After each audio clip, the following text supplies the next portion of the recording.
When the HOA president is pounding on your door at 7 a.m. holding a bag of your stolen alpaca feed like she just uncovered contraband, you realize you've stepped into a different kind of war zone. I stood there barefoot, staring at Karen, 40-something, sharp blazer already on, hair sprayed into a helmet that could deflect hail, and she was waving the bag like a flag of victory. This, she snapped, was cluttering the community mailbox area. Against regulations. I confiscated it. My brain stalled, caught between disbelief and amusement. Cluttering? It was delivered to my porch last night. Still sealed, bright red label with my name across it. She had marched right up my steps, grabbed my pet supplies, and now believed she had the authority of a customs officer. My alpacas, Morty and his younger companion Tilly, were bleating in the background as though they sensed betrayal. The neighborhood was still quiet, but a few blinds twitched, and I knew the gossip mill would be spinning by lunch. I didn't yell. That's never my style. Instead, I let her finish her triumphant lecture about bylaws, appearances, and how livestock feed encouraged undesirable animals. When she finally paused for air, I simply asked, "Do alpacas count as undesirable, or are you just jealous they spit less than you?" Her face tightened, her knuckles whitening around the bag. A neighbor's muffled laugh slipped through an open window. Karen flushed crimson and declared, "You'll be fined." She marched off like a general retreating in disgrace, leaving me holding nothing but a simmering certainty that this wasn't about feed. This was about control. Later that morning, I discovered she had emailed the entire HOA board, spinning a story about how she intercepted hazardous bulk goods before they caused an infestation. She attached a blurry photo of the bag in her car, as though she'd busted a smuggling ring. I stared at the email chain, the absurdity mixing with irritation, and realized the stakes weren't just a bag of pellets.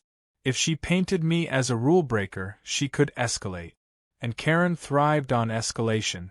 By afternoon, things grew stranger. The bag of feed vanished from her porch.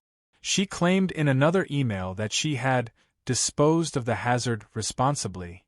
Yet, that evening, when I took Morty and Tilly for their walk down the lane, Karen reappeared with the same bag, except this time it was ripped open. She dumped half the contents on the road, dramatically pointing as if she had caught me in the act of littering. "See!" she shouted at a couple across the street.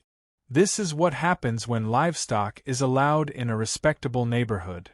Morty's ears flicked forward, and before I could even pull the lead, he trotted over, sniffed the spilled pellets, and then, because alpacas are masters of timing, let out a loud, wet spit directly onto Karen's pristine blouse. The couple across the street gasped, then laughed. Karen shrieked like she'd been assaulted by acid. I apologized calmly, offered her a towel, and pointed out that technically, she was the one scattering food on the street. That did not improve her mood. She stormed off, promising official consequences. My animals, of course, pranced proudly all the way home, tails flicking as if they had scored the opening point in a match neither of us had agreed to play. But the real twist came the next morning. Karen tried to march into my backyard with a clipboard, announcing she was conducting an inspection for unapproved structures. She didn't expect the gate to be latched. She rattled it furiously, shouting about bylaws. Morty and Tilly strolled up behind me like furry bodyguards, ears perked, heads tilting at her rising pitch. When she realized she was locked out, she attempted to climb the fence. That's when Tilly suddenly charged, an alpaca sprint, surprisingly fast, surprisingly determined. Karen shrieked and leapt back, catching her blazer sleeve on the fence, ripping it as she scrambled away. She fled down the street, clipboard abandoned, alpacas trotting after her like a fluffy cavalry. Neighbors came out to watch. Some filmed. Karen ran in heels, hair bouncing, while my alpacas gave chase, not menacingly, but with relentless curiosity. The sight was absurd, comical, and impossible to misinterpret. By the time she stumbled near the community mailbox, half the street was laughing. One neighbor called out, "Looks like the livestock passed inspection." Karen's face was streaked with fury, her sleeve dangling, her authority shredded along with her blazer. I gathered Morty and Tilly calmly, clipped their leads, and walked them home. No need to gloat. The images were already burned into every neighbor's mind, and probably a few phones. I knew Karen wouldn't forget this humiliation, and I also knew it wasn't over. People like her never retreated quietly. She'd escalate, regroup, and strike back in some new, creative way. And when she did, I'd be ready, one step ahead, because I had learned something crucial. Alpacas don't just eat pellet. They eat egos for breakfast. When the board email arrived the next morning, its subject line practically screamed at me. Urgent HOA matter, livestock crisis. I clicked it with the sort of half-smile one reserves for sitcom reruns, already predicting Karen's dramatic flair. Sure enough, she had written a 3-page manifesto accusing me of harboring dangerous animals, citing last night's attack as proof. According to her version, my alpacas had charged an officer of the HOA and attempted to maim her in broad daylight, which was fascinating since every video my neighbors posted on our street group chat showed the opposite. Morty and Tilly looked like overgrown stuffed toys bounding after a shrieking woman, hardly the menace she described. Still, her words dripped with urgency, and she demanded an emergency meeting to address my breach of community safety. My phone buzzed constantly as neighbors forwarded me screenshots, attaching laughing emojis and gifs of alpacas in running shoes. A few even asked if Morty and Tilly were available for birthday parties. Yet underneath the humor, I sensed the real danger. Karen had planted her flag. If the board indulged her narrative, she could push for fines, restrictions, even removal of my animals. For her, this wasn't about alpacas. It was about power, reputation, and her need to reassert dominance after being publicly humiliated. People like Karen thrived on control, and when it slipped, they doubled down. That evening, the emergency meeting took place in the HOA clubhouse. The place smelled faintly of disinfectant and burnt coffee, as if it were trying and failing to cover decades of grudges. Karen sat at the head of the table, blazer freshly stitched, her sleeve patched with such care it looked like she had personally instructed a tailor while dictating her grievances. She held a thick binder of bylaws, tabs bristling like feathers, and greeted me with a thin smile that didn't reach her eyes. Around the table sat the other board members. Harold, who never looked up from his crossword, Denise, who balanced sympathy with exhaustion, and Peter, who treated every rule like a chess move. A handful of neighbors filled the back rows, most curious to see what drama would unfold. Karen opened with a speech so theatrical it could have used a spotlight. She painted herself as a victim, bravely confronting my supposed illegal feed stockpile, only to be assaulted by animals known for aggressive spitting and charging. She gestured with her patched sleeve as evidence, as though alpacas had specifically targeted her couture. Her voice rose and cracked in just the right places, a performance sharpened from years of PDA meetings and neighborhood squabbles. Then she dropped her demand. The board must force me to remove Morty and Tilly from the community, or at the very least confine them to a structure invisible to public view. I waited for the dramatic pause, then stood, keeping my tone calm, steady, almost amused. I presented my veterinary permits, zoning allowances, and HOA-approved paperwork for livestock that had been filed years before she even moved into the neighborhood. I projected a video from my phone onto the wall, the very clip that half the street had already watched online, showing Karen scattering feed on the road and then fleeing in panic while 2 fluffy alpacas trotted after her, looking like escapees from a petting zoo. The room erupted in laughter. Even Harold looked up from his crossword long enough to chuckle. Karen's face burned red, but she pushed forward, insisting videos could be doctored and neighbors were biased. That was the first twist. Karen didn't retreat. Instead, she shifted tactics. She accused me of being reckless with deliveries and allowing bulk supplies to clutter public spaces. She waved around a printout of a supposed regulation about aesthetic uniformity, arguing that bags of feed didn't match the neighborhood's visual standard. It was absurd, but I could see some board members leaning forward. This was her genius. If one angle failed, she pivoted to another. She didn't need the truth.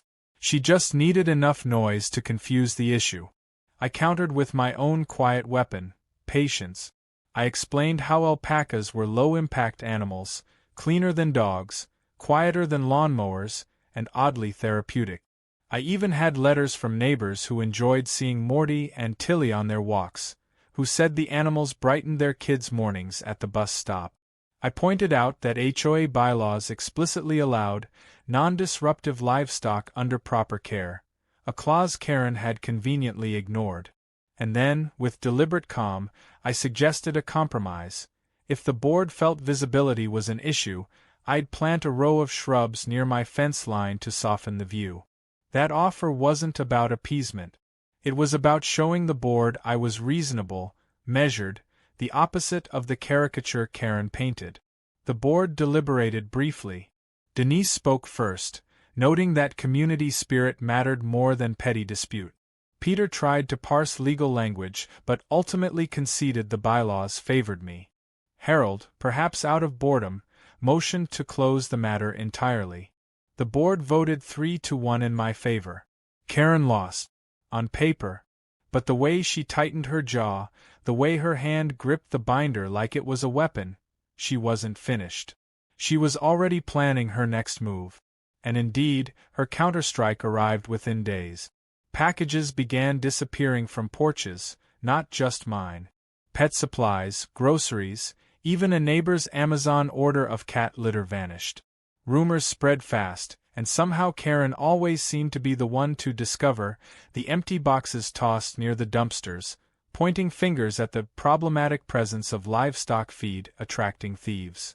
It was subtle, devious, and infuriatingly effective. People began muttering about whether my deliveries had drawn trouble to the neighborhood. I knew the truth. Karen was orchestrating the thefts to frame me, but proving it was another matter. So I set a trap. The next time my feed order arrived, I left the bag on my porch in plain sight. Inside, tucked between layers of alpaca pellets, I placed a small GPS tracker no bigger than a coin.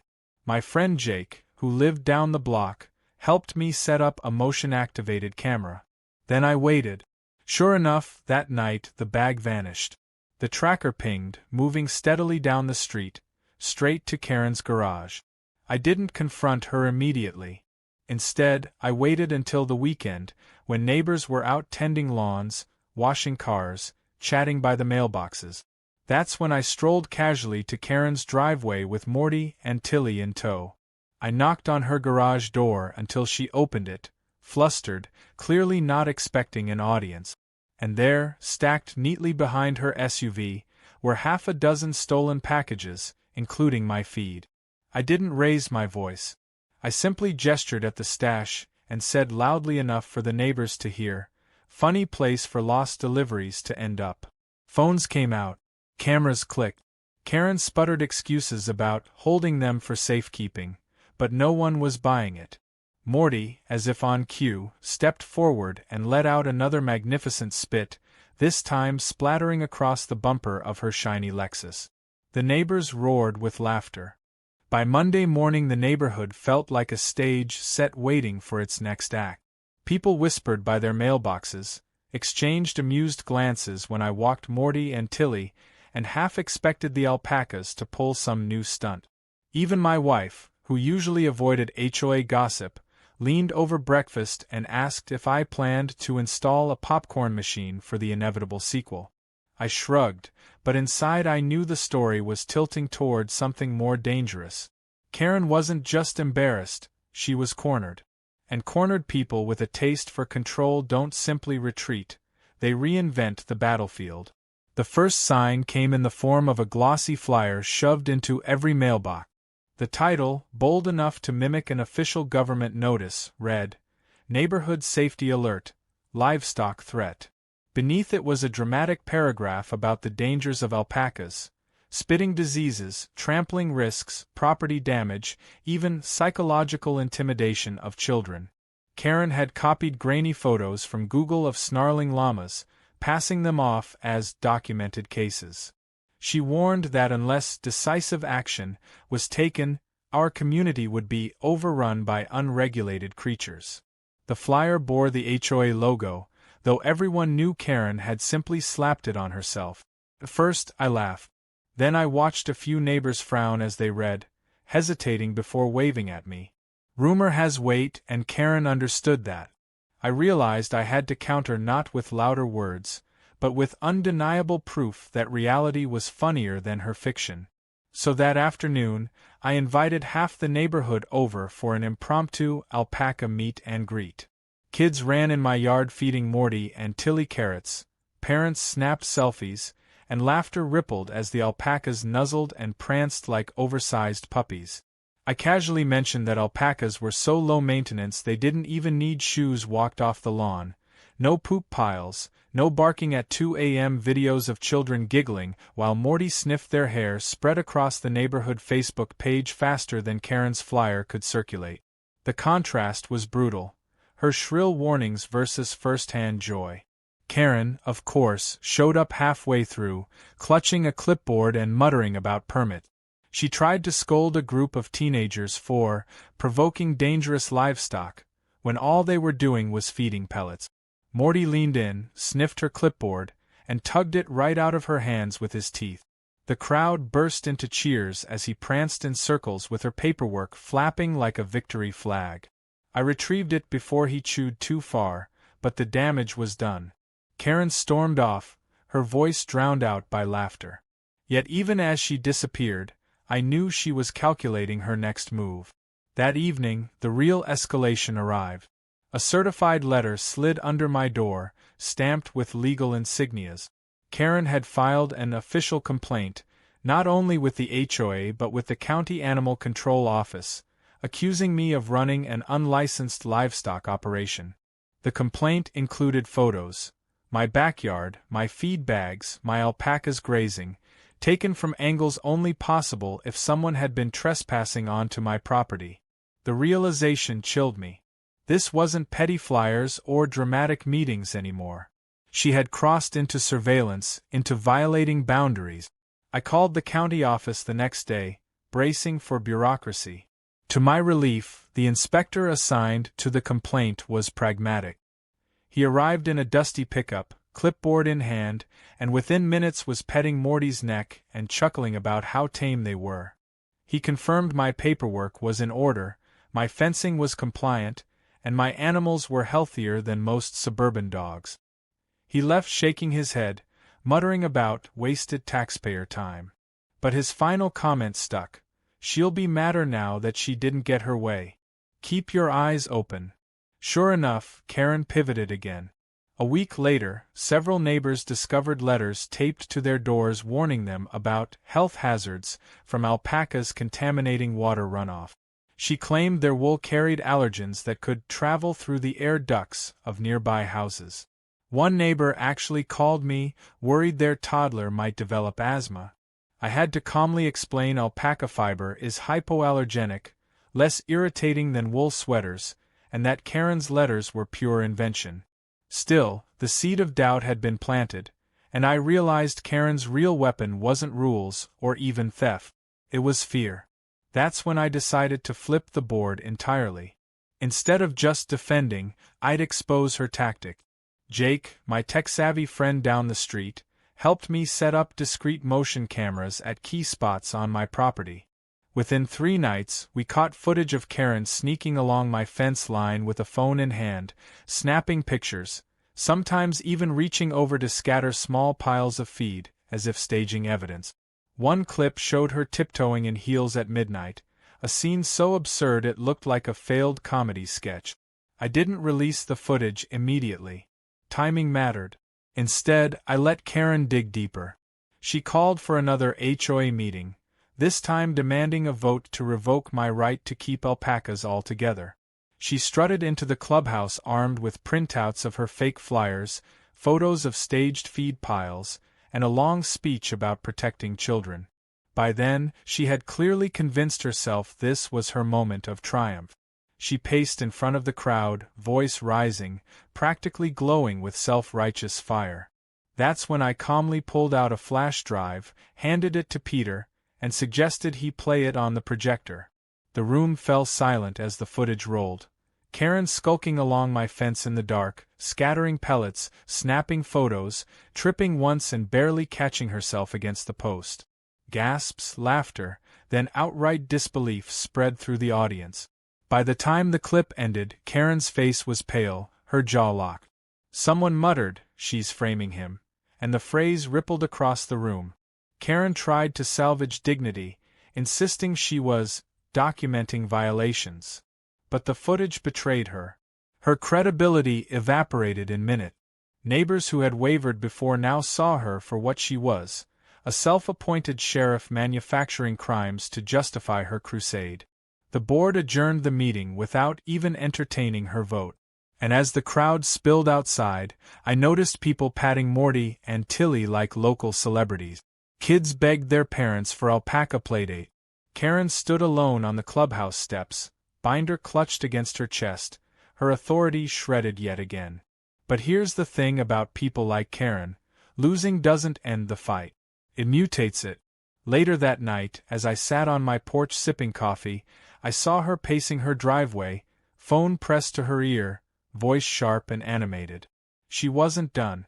She was calling in reinforcements, higher authorities, anyone who might listen. She had lost ground in the neighborhood, but her need to control, to punish, would only drive her to escalate beyond HOA politics. And though I felt a surge of victory, I also felt a flicker of unease. Because if she couldn't win with bylaws or staged photos, she'd find a bigger stage, and I had a sinking suspicion that stage was coming soon. The storm hit without rain or thunder. It came in the form of a thick white envelope stamped with the seal of the county health department. I found it wedged in my mailbox early one morning, heavy with paperwork that crackled when I opened it.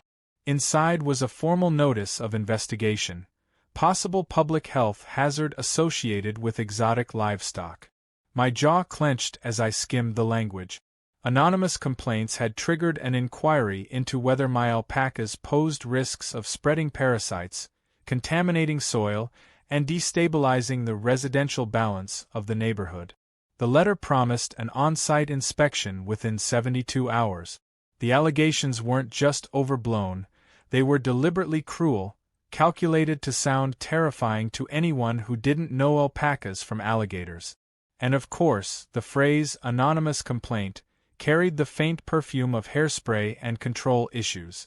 By lunchtime, my phone buzzed with texts from neighbors who had also received copies of the notice. Some were outraged on my behalf, others cautious, their messages laced with concern. "Hey, just checking, do alpacas actually carry worms? Or, should my kids stop feeding them carrots until this clears up?" The damage was already seeping through the cracks. Karen had bypassed the HOA entirely, leapfrogging into county bureaucracy. And unlike neighborhood politics, county inspectors weren't swayed by laughter or alpaca selfies. They lived and died by paperwork. That night I sat on the porch with Morty and Tilly lounging at my feet, their soft humming a strange comfort. My wife joined me, sipping tea, her expression unreadable. "She's going bigger," she said finally. "This isn't about alpacas anymore. She wants to break you. She wants to break us." I knew she was right. The theft, the flyers, the midnight trespassing, those were warm-up. Now Karen had escalated to the level of government muscle. And if the county inspectors bought even a sliver of her narrative, they could force me to rehome Morty and Tilly, maybe even fine me into submission. But here's the thing about people who overreach: they leave fingerprints. The next morning, Jake came over with a grin plastered on his face and a USB drive in hand. "You're going to love this," he said, firing up his laptop. He dug into the metadata of the county complaint, a public record that listed timestamps and digital submission details. Buried in the technical data was the source email that filed the form, masked behind a generic Gmail, but clumsy enough to still include recovery info tied to a phone number. And that number? It matched the contact line Karen herself had published on HOA newsletters for years. It was proof, not just suspicion, not circumstantial whispers, but ironclad evidence that Karen had forged the health scare. The problem was timing. If I blasted this out before the inspection, Karen would simply pivot to claiming she was concerned for the children, or misunderstood. The inspectors might feel pressured into finding something, anything, just to justify their involvement. But if I waited until after the inspection, and they cleared me, then exposed Karen as the false complainant, it would destroy whatever credibility she had left. So I played the long game. I spent the next 2 days prepping the yard like it was a showroom. Fresh water troughs, spotless fencing, health certificates pinned in a neat binder. Morty and Tilly got brushed until their coats gleamed. By the time the inspectors arrived, a pair of weary-looking officials in khakis and polos, the place looked less like a farm and more like a suburban magazine spread. The Alpacas, as if sensing the importance, behaved like saints, nuzzling the inspectors' hands and humming gently as they flipped through paperwork. One inspector even laughed and snapped a selfie with Morty, joking that his niece loved alpacas. Karen, of course, appeared halfway through, pretending it was a coincidence. She hovered at the fence line in oversized sunglasses, offering pointed coughs and muttered reminders about parasites and property values. The inspectors barely acknowledged her. After a thorough walkthrough, they signed off the report. No violations, no hazards, no further action required. They even noted in their comments that the animals were well cared for, clean, and beneficial to community morale. I couldn't have scripted it better myself. That night, I released the evidence. I emailed the neighborhood mailing list, attaching both the inspector's glowing report and Jake's metadata discovery tying the false complaint to Karen. My message was short, surgical. For those concerned about recent rumors, the county has officially cleared Morty and Tilly. For transparency, I'm also sharing proof of where the complaint originated. That was all. No insults, no gloating, just facts and receipts. The reaction was immediate. My phone lit up with laughing emojis, outraged replies, and screenshots of neighbors roasting Karen in the group chat. Someone even photoshopped her face onto a wanted poster for false complaints and crimes against alpacas. Within an hour, half the neighborhood had turned on her. The other half, even those who had once tolerated her, fell silent, unwilling to defend someone caught red-handed. By morning, the flyer that appeared on every mailbox wasn't hers. It was a meme of Morty wearing sunglasses with the caption, "Health hazard? Only to Karen's." I thought that might end it. I thought perhaps she would retreat, lick her wounds, maybe even move. But Karen wasn't built that way. Losing in front of the HOA, losing in front of the county, losing in front of the entire neighborhood, it didn't teach her humility. It hardened her. 2 days later, she parked her Lexus in front of my driveway, blocking me in, claiming she had every right because the street is public property. When I asked her to move, she filmed me on her phone, narrating loudly about being harassed by aggressive livestock owners. Neighbors rolled their eyes, but the message was clear. If she couldn't win through rules, she'd win through harassment. Things spiraled further when she started baiting Morty and Tilly directly. She'd stand by the fence with a spray bottle of water, misting them and shrieking if they moved toward her. Once, she even brought a portable air horn, blasting it until Morty bolted. I caught it on video, of course, but by then it was obvious. This wasn't just an HOA squabble anymore. It was psychological warfare. And it wasn't just aimed at me. My wife came home one evening to find a note taped to our door reading, "This neighborhood deserves better." I wanted to fight back, to hit her with restraining orders and lawsuits, but I forced myself to pause. People like Karen crave immediate conflict because it validates their sense of importance. The real revenge wasn't in screaming matches. It was in patience, strategy, and timing. And sure enough, the opportunity arrived sooner than I expected. It came in the form of the annual HOA barbecue. Every summer, the community gathered on the cul-de-sac, dragging out grills, picnic tables, and coolers. Karen had always run the event, priding herself on being the organizer, the hostess, the center of attention. This year, after the complaint fiasco, there was quiet debate about whether she should still lead it. But Karen, stubborn as ever, insisted.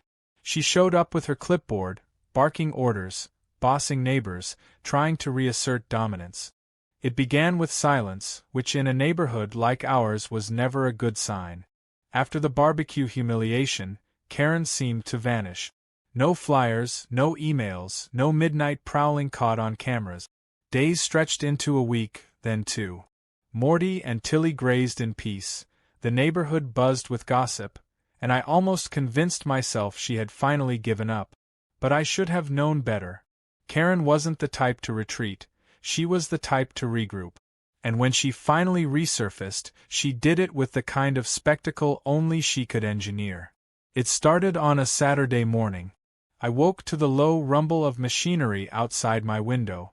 At first I thought it was routine landscaping, but when I stepped onto the porch, I froze.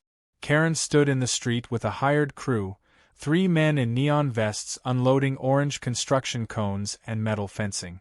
Her Lexus was parked proudly like a command center, trunk open, clipboard in hand. She was directing the men to block off the cul-de-sac, announcing loudly that she had official clearance to begin livestock containment operations. Neighbors spilled onto porches in bathrobes and slippers, whispering in disbelief. I walked down the driveway, Morty and Tilly watching curiously from behind the fence, their ears twitching. "Karen," I said, my voice steady, "what exactly are you doing?" She didn't even look at me. Instead, she raised her voice so the entire street could hear. "As acting head of neighborhood safety, I am ordering the construction of a temporary holding pen to prevent these dangerous animals from further endangering our children. The county will thank me later." The crew hesitated, clearly uncertain whether they were digging post holes for an HOA or staging a hostage situation. I calmly asked to see her permit. She waved her clipboard like it was the Magna Carta. "This is authorization from the board," she declared. Except the papers she flipped through weren't permits. They were printouts of bylaws with random sections highlighted in yellow. Peter, one of the board members, appeared from his driveway and shouted, "Karen, the board never approved this." The crowd murmured, cell phones rising to record. Karen's jaw twitched, but she barked at the crew to continue. That was the moment Morty intervened. Drawn by the noise, he leaned against the fence, his long neck stretching curiously toward the commotion. The fence wobbled, and Karen shrieked, pointing dramatically. "See! They're breaking loose already." She gestured frantically, and in her rush, she grabbed a cone from the worker's hand, running toward the fence like she could single-handedly block an alpaca with road plastic. Morty tilted his head, then, perhaps sensing the absurdity, let out a magnificent, wet spit that caught her square across the sunglasses. Gasps and laughter erupted. Karen stumbled back, shrieking, smearing spit across her face in a frantic attempt to recover dignity. The workers froze, unsure whether to keep building or flee. One muttered something about not being paid enough for this. Then Tilly, emboldened by Morty's display, gave a joyful bleat and pranced along the fence line, setting off a chain reaction. The neighborhood kids, who had been watching wide-eyed, erupted in cheers, chanting, "Morty! Tilly! Morty! Tilly!" Phones captured every second. Karen's plan, whatever it had been, crumbled before her eyes. But the spectacle didn't end there. As she screamed about violations and trespassing, a sheriff's cruiser rolled into the cul-de-sac. Someone had clearly called in the commotion. The deputy stepped out, surveyed the cones, the half-built pen, the red-faced woman dripping alpaca spit, and sighed the kind of sigh only law enforcement in suburbia can muster. "Ma'am," he said, "do you have permits for this?" Karen launched into a tirade about bylaws, danger, parasites, community safety. The deputy let her talk, then turned to me. "Do you have your livestock paperwork?" I handed him the neatly organized binder, complete with the county's clean inspection report. He flipped through, nodded, and turned back to Karen. "Ma'am, I'm going to need you to dismantle this immediately. You're trespassing on county right-of-way." The deputy might as well have dropped a gavel. The workers packed up within minutes, loading cones back into the truck. Karen screamed about being silenced, about conspiracies, about corruption. The deputy warned her once more, then left, shaking his head. Karen stood in the street alone, chest heaving, her power evaporated in front of every neighbor. She tried to rally, shouting about filing appeals, but the crowd had already dispersed, still laughing, still recording. That night, I sat on the porch again, Morty and Tilly grazing quietly in the yard. The adrenaline of the day gave way to something quieter, heavier. For months, Karen had thrown everything at us: petty theft, false complaints, harassment, sabotage. She had been relentless. But now, after today's fiasco, she looked more like a desperate performer than a threat. I realized something important. People like her can't survive without an audience. And today her audience had turned. The final twist came not from me, but from the board itself. A week later, the HOA held a special meeting. This time, Karen wasn't at the head of the table. She sat in the back, arms crossed, lips pressed thin. Denise, tired but resolute, read the motion aloud. Due to repeated misuse of authority, harassment of residents, falsification of complaints, and reckless endangerment of community peace, the board moves to remove Karen from her position as HOA president effective immediately. The vote was unanimous. The room erupted in quiet applause. Karen shot to her feet, threatening lawsuits, promising to take this to the highest court, but no one listened. Her reign was over. Walking home that night, I passed her house.